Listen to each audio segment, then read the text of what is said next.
It's September 2021 and I've headed to the Sussex-Kent borders to explore the Romney Marsh and one of England's most picturesque towns.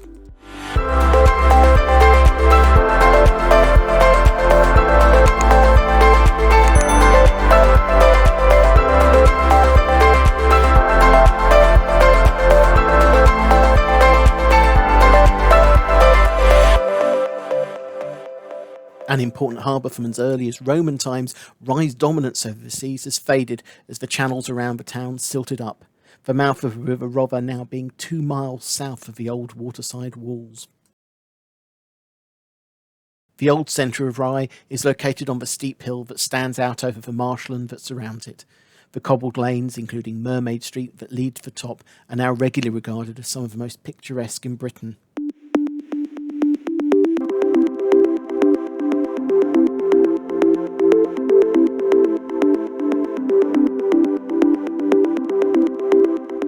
Rye was defended by its geography. Surrounded on 3 sides by the sea meant the townsfolk only needed walls along the landward side of the hill to protect the centre.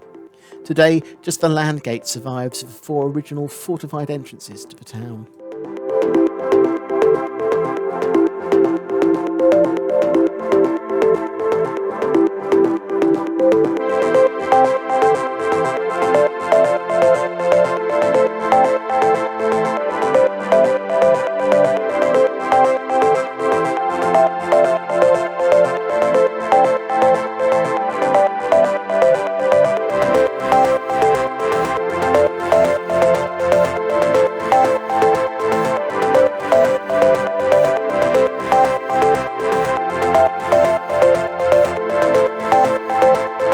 High above what was once the sea, the Ypres Tower was once part of the fortifications that, along with the distant Camber Castle, stood at the mouth of the harbour, ensuring only those with business being there entered.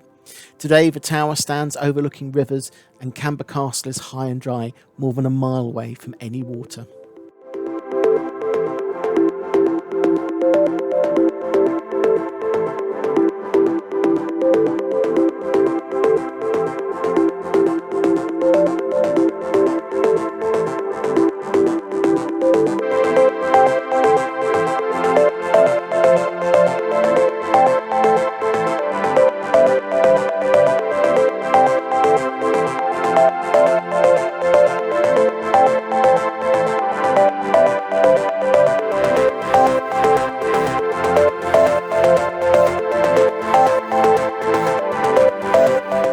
The tower itself now houses part of the town museum, as well as offering an excellent viewpoint across the town, the river and into the Romney Marsh.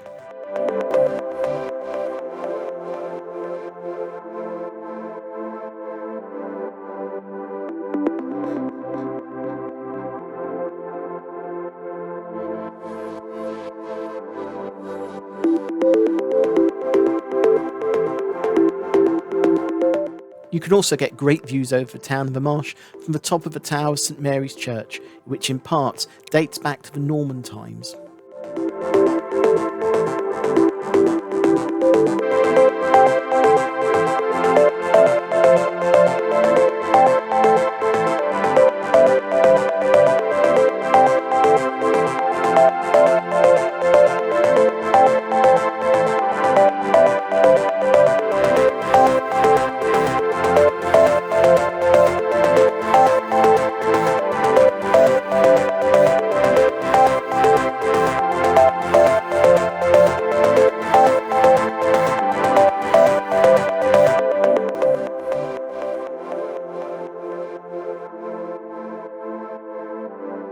Along with the church, Ypres Tower and the 12th century Mermaid's Inn, one of the other key buildings of the centre of Rye is Lamb House, a fine Georgian building which once had King George I stay as a guest when his ship had to seek shelter in Rye Harbour.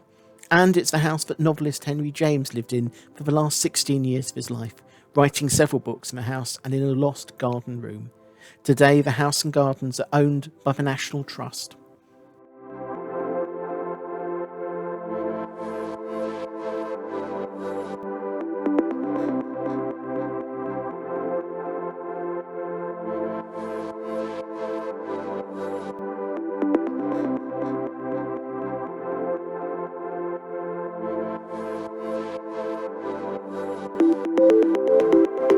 After centuries of land use change and silting, the harbour at Rye has moved further south, with the mouth of the river now being more than 2 miles south of where it used to be. A separate area has built up around Rye Harbour and the beach. From the shingle beach at Rye, you can look across the river to the wild dunes and sandy beach of Camber, and on towards the almost lunar landscape of Dengemarsh.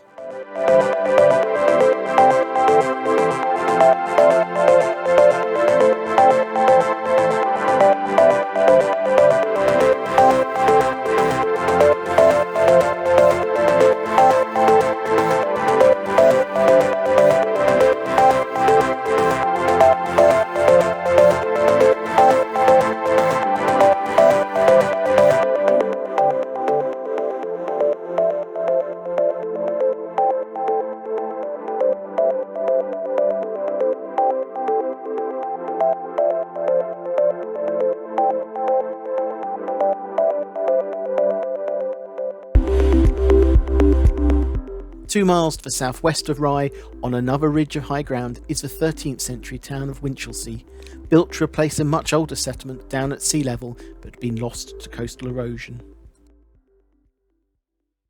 The picturesque core of the town is located around the church of St Thomas the Martyr.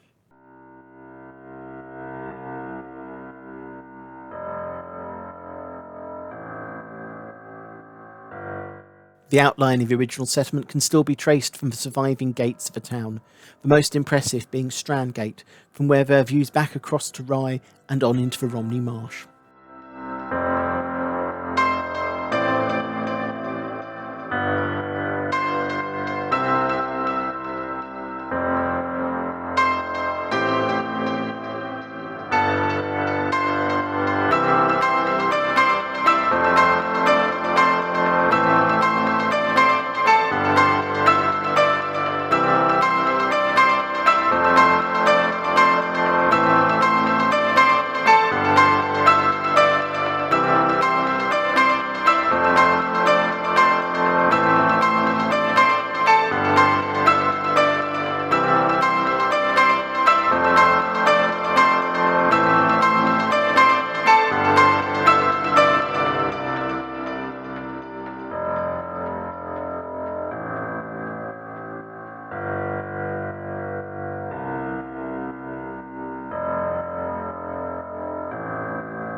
Winchelsea and Rye represent the exception in the local landscape of being on high ground.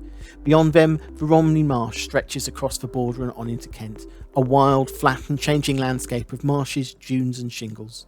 Due to the flatness of the land, it's a perfect place to hire a bike and make use of the decent cycle infrastructure that East Sussex and Kent County Councils have installed. Heading along the coast, you reach Camber Sands, a wide expanse of sand dunes and beaches, and one of the most unspoilt beaches along the whole of the south coast of England.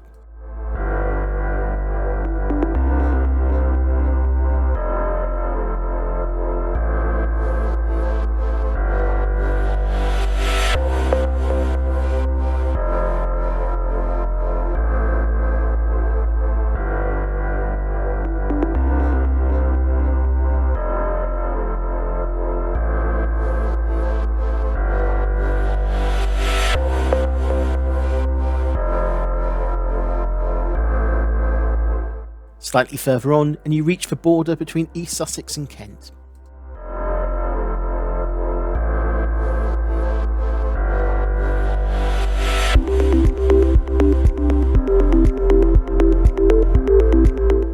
East along the coast, and you reach Dengemarsh, one of the strangest landscapes.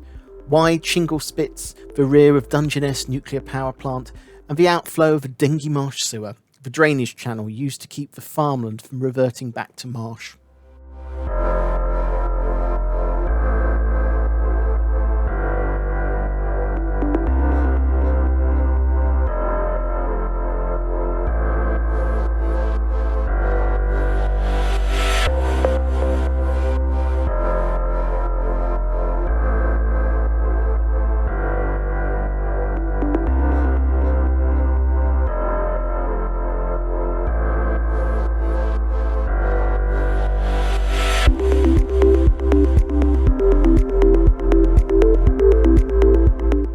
Rounding the corner of Kent and you reach Lydd-on-Sea.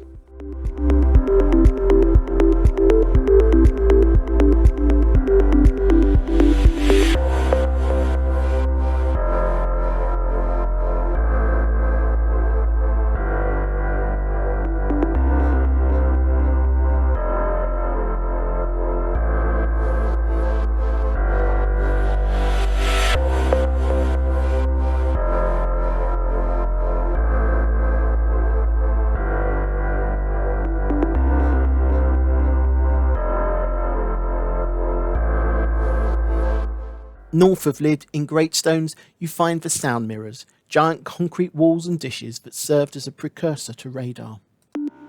Rye is located on the Marsh-Link line that runs between Eastbourne and Ashford International. There are connections at Eastbourne for Gatwick and London Victoria, at Hastings for London Bridge and Charing Cross, and at Ashford for high-speed trains to St Pancras, and, once COVID measures end, Eurostar services to Paris and Brussels.